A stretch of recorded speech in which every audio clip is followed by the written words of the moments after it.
개, 복숭아 한 개에 5천 원 가까이 하는 것 이제 낯설지가 않으실 것 같은데요. 실제로 그 지난달 소비자 물가 상승률이 이제 발표가 됐는데 보니까 지금 한 달 만에 1%포인트 이상 오르면서 이제 다시 그 3%대를 또 넘어섰습니다. 이런 이제 한 달 새 상승폭으로 23년 만에 가장 크다라는 지금 얘기도 나오는데요. 네. 8월 소비자 물가 상승률 보니까 이제 전년 동월 대비 3.4% 상승을 했는데 이 물가 상승률 지난 1월에 5.2%에서 6개월 연속 계속 이제 좀 떨어졌었습니다. 그러다가 지금 지난 7월에 2.3%까지 내려갔다가 이번에 또 무려 1.1%포인트가 이렇게 올랐는데요. 2000년 9월 이후에 이런 상승폭 지금 가장 큰데 그만큼 아마 국민들이 체감하실 때 또 물가가 또 많이 올랐구나 이렇게 더 크게 아마 느끼실 것 같습니다. 네. 이런 물가가 특히 이제 지난달 왜 이렇게 많이 올랐는가 봤더니 역시 이제 많은 분들 체감하실 텐데 지금 기름값 정말 좀 많이 오르고 있죠. 지금 한국석유공사 유가정보시스템인 오핀의 자료를 보니까 지금 국내 주유소에서 판매되는 보통 휘발유 가격 지난 8월 5주 기준으로 리터당 지금 1,744.94원까지 지금 집계가 되고 있는데요. 작년 8월 3주 이후에 지금 가장 높은 이제 가격으로 올라와 있습니다. 이 소비자 물가 지수에서는 석유류 가격이 1년 전에 비해서 11.0% 내린 거로 되어 있습니다만 네. 그 7월 달에 25.9%가 이제 하락했던 거에 비하면 지금 하락률이 이제 절반으로 꺾였는데 요게 이제 작년에 원체 올랐던 것에 대한 일종의 기저 효과일 뿐이고요. 이런 상황이라면 아마 하반기로 가면 석유류 가격 자체가 플러스로 지금 전환될 것으로 보입니다. 그리고 또 석유류뿐만 아니라 특히 신경 쓰이는 게 이 농산물 가격인데 네. 폭염, 폭우 겹치면서 지금 농수산물 가격 크게 오르고 있는데요. 지난달 농수산물 가격, 농산물 가격 5.4% 상승했고 수산물 가격 5.8%. 그러니까 평균적인 소비자 물가 상승률보다 많이 올랐습니다. 특히 눈에 띄는 게 과실 물가인데 1년 전보다 무려 13.1% 상승해 있고요. 품목별로는 사과가 30.5%, 복숭아 23.8%. 아주 이쪽에서 보니까 가격 상승세가 지금 가파릅니다. 지금 뭐 기름값도 사실은 아까 평균 가격이 1,740원대다 이렇게 말씀하셨는데 서울 같은 경우는 거의 한 1,800원에 육박하는 정도 수준까지 와 있지 않나 뭐 이런 생각이 드는데요. 지금 뭐 농산물 가격까지 이렇게 올라버리면 당장 추석이 걱정인데 앞으로 전망은 어떻습니까? 네, 사실 뭐 이제 많은 분들이 걱정하시는 게 곧 추석이니까 그럼 이제 추석 때는 좀 가격이 안정될 거냐 뭐 이게 되게 궁금하실 텐데요. 한국농촌경제연구원이 이제 농업 관측 9월호 과일 보고서를 냈는데 지금 요거 보니까 그 또 올 추석 성수기 가격 지금보다도 또 더 오를 것 같습니다. 사과인 홍로 가격이 보니까 도매 가격인데요. 킬로그램에 6만 원에서 6만 4천 원 정도 될 거다 이렇게 좀 전망을 하는데 지난해 추석 성수기 가격이 3만 1,600원 정도였으니까 최대 지금 102.5% 그러니까 가격이 1년 전에 비해서 홍로 가격은 2배가량 오른다 이런 얘기입니다. 이게 또 기준이 이제 도매가니까 실제 소매 가격은 더 높다고 이제 보셔야 되고요. 이렇게 사과 가격이 왜 높아지느냐 봤더니 일단 지난해보다 생산량이 14% 정도 감소하는 게 지금 큽니다. 올해 또 많이 무더웠기 때문에 사과 지금 생산량이 하반기로 갈수록 더 지금 줄어들어서 아마 사과는 올 연말까지 계속해서 높은 가격이 유지되지 않을까 싶고요. 또 배도 보니까 신고의 경우는 성수기 가격이 7.5kg 기준으로 해서 한 38,000원에서 42,000원 선에서 형성이 될 것 같은데 작년 추석 가격이 39,900원이었거든요. 그러니까 지금 최대 26.4% 더 높을 것으로 지금 전망이 되고 있습니다. 배 가격도 비싼 이유 보니까 작년 대비해서 한 8% 정도 지금 출하량이 줄어들 것 같은데 이렇게 사과, 배뿐만이 아닙니다. 지금 포도도 보니까 품종마다 차이가 있습니다만 가격이 좀 크게 오를 것 같은데요. 샤인머스켓 같은 경우에는 최대 24.4%, 거봉도 최대 34.1% 정도 상승한다라는 지금 전망이 나와 있고요. 복숭아의 경우도 최대 60.8% 오를 거다 이렇게 지금 전망이 나와 있습니다. 한 마트 관계자의 말에 따르면 작년에 5만 원짜리 과일 선물 세트 샀다면 올해는 작년 2만 원 거 사려면 한 8만 원 정도 줘야 된다. 지금 이렇게 얘기를 하고 있습니다. 아니, 뭐 기업이야 뭐 법인 돈이 있으니까 선물 돌리는 거 조금 비싸도 돈을 쓰겠지만 이 주변 분들한테 선물 돌리셨던 분들은 개인적으로는 참 부담스러운 가격이 될 것 같네요. 네. 근데 지금 대중교통 요금도 많이 올랐잖아요. 그렇죠. 예, 다들 체감하실 텐데요. 지금 통계로도 나옵니다. 통계청 자료를 보니까 그 택시료 상승률 지난 8월에 19.1% 상승을 했는데 요게 외환위기 당시든 1999년 1월 21.0% 상승한 이후에 지금 가장 큰 폭으로, 그러니까 24년 만에 지금 가장 큰 폭으로 올랐습니다. 지금 지난해 12월부터 지금 지역별로 택시 요금이 이제 인상이 되고 있는데요. 지난해 12월에 서울 충북 지역 택시가 이제 심야 할증 요금 인상을 했었고, 1월에 울산 대구, 그리고 또 2월에는 서울 택시 기본 요금 인상이 됐습니다.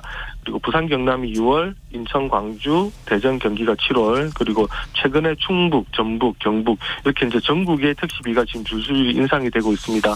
근데 뭐 이게 공공요금 인상 택시비뿐만 아니고요. 시내버스, 시외버스도 지금 요금 다 오르고 있는데 최근에 서울도 시내버스 가격 크게 인상이 됐습니다. 이러다 보니까 전반적으로 또 공공서비스 물가 역시 이제 1년 전보다 계속 오르고 있는데요. 하반기에는 또 수도료도 인상이 될 가능성이 있기 때문에 요 공공서비스 물가 인상도 하반기까지 좀 계속 좀 이어질 것 같습니다. 자꾸 겁이 나는데요. 이게 지금 이미 폭염 때문에 에어컨을 많이 켤 수밖에 없는 상황이었기 때문에 전기요금 뭐 폭탄 맞았다 이렇게 얘기하시는 분들도 있어요. 네, 또 이제 좀 통계적으로 지금 계속 나오고 있습니다. 오늘 그 김혜재 더불어민주당 의원이 한국전력공사로부터 제출받은 이제 자료에 따른 건데요. 예.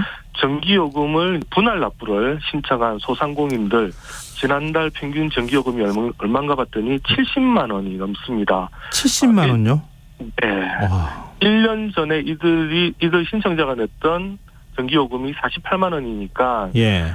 무려 45.7% 거의 50% 가량 이 전기료 부담이 늘었다라는 얘기인데, 일단 뭐 1차적으로 전기료가 많이 올랐던 부분이 있고요. 또 2차적으로는 역시 폭염 때문에 이 냉방용 전기 수요가 급등했던 것, 이게 지금 두 개가 겹치다 보니까 소상공인들의 전기요금 부담이 껑충 뛰었습니다.